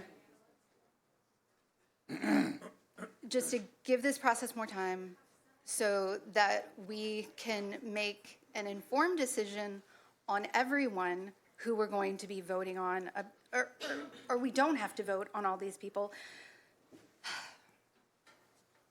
Please withdraw the First Amendment is what I'm asking my colleagues.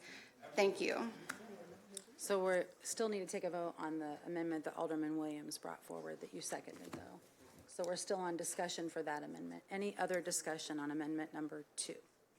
So, Mayor, Alderman Hanauer. so after this, I assume we'll have more amendments and more this will just keep going? Is That's that what fine. we're doing here? So we might as well hold it. You didn't want to hold it, so we got to go through it. That's fine. Any other alders? Okay, so we have amendment number 2. I'll let Alderman Redpath. So a no vote to would a be seat. not for Mr. To Langford? not, so we're going to vote on amendment number 2 on a roll call vote. A yes vote would be to replace Alderman Redpath's name, or Chuck Redpath's name, with Josh Langfelder. A no vote would be to not replace his name with Josh Langfelder's. So then that amendment would fail if you voted no. So Alderman Redpath. No. Alderman Gregory. What's in favor for him? Yes. It'd be a yes if you want it to pass. Alderman Williams. Yes. Alderman Rockford. Alderwoman Purchase. Present. Alderwoman Notriano. Present? Alderman Carlson, sorry. No. Alderwoman Conley. No. Alderman Donlin. No. Alderman Hanauer. No. Okay, so we have 1, 2, 3, 4, 5 noes, 1, 2, 3, 4 yeses, and 2 presents. Is that right? Is that what you got? So the motion fails. 3 yeses. So 5, 3, 2. 5, 3, 2. So 5 noes, 3 yeses, 2 noes, or 2 presents, sorry. So it fails because it has a majority no vote. So now we are at the point of our meeting, which I just want to explain to the alders so you have an opportunity to speak if you want. I keep writing notes on my paper. That we amended ordinance 2024-497 to put a name of Chuck Redpath in it. So we have done all of that. The next item would be to take a vote on this motion on this amendment, or this, ordinance for final passage. So moved. So I want to let any of the, so we have a motion. Do I have a second? Second. We have a motion and a second to go on final passage, so now I'm going to allow the alders to speak on this. So does anyone want to sign I up to speak can't hear you, Mayor, on these this? people talking. I'm allowing the alders to sign up to speak on the ordinance, since there's a motion and a second, so I'm asking if anyone wants to speak on it. Seeing none, then we're going to go back to the roll call vote. Can we just do it on the machine? Are you guys prepared for voting on the machine? Yes, ma'am. Oh, okay. Yes, I was unaware that they were ready. So seeing that there are no alders signed up to speak, the motion, I'll read into the record. We had a motion and a second to put ordinance 2024-497 as amended on final passage. So all those in favor of the motion will vote yes. All those opposed will vote no. The voting is now open.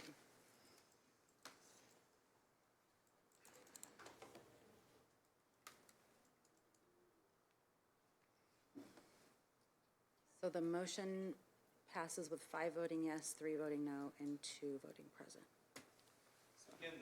Congratulations, Chuck. So the chair will now entertain a motion to adjourn the special meeting of the city council. So moved. Second. Motion and a second. All those in favor, aye. Aye. Those opposed, nay. The ayes have it. Mayor, do we special need like meeting a is over. 20-minute? Well, we have to have a swearing in, so we have a clerk. Yeah. And then we'll have to resume our meeting. That's just 40 years of crooked behavior on display. Bought himself some aldermen. We've got Ralph over there practically stroking him off the whole meeting. Again, how did Chuck get to vote on himself? It would have still passed. Count the votes. Like the Supreme Court, we can do that.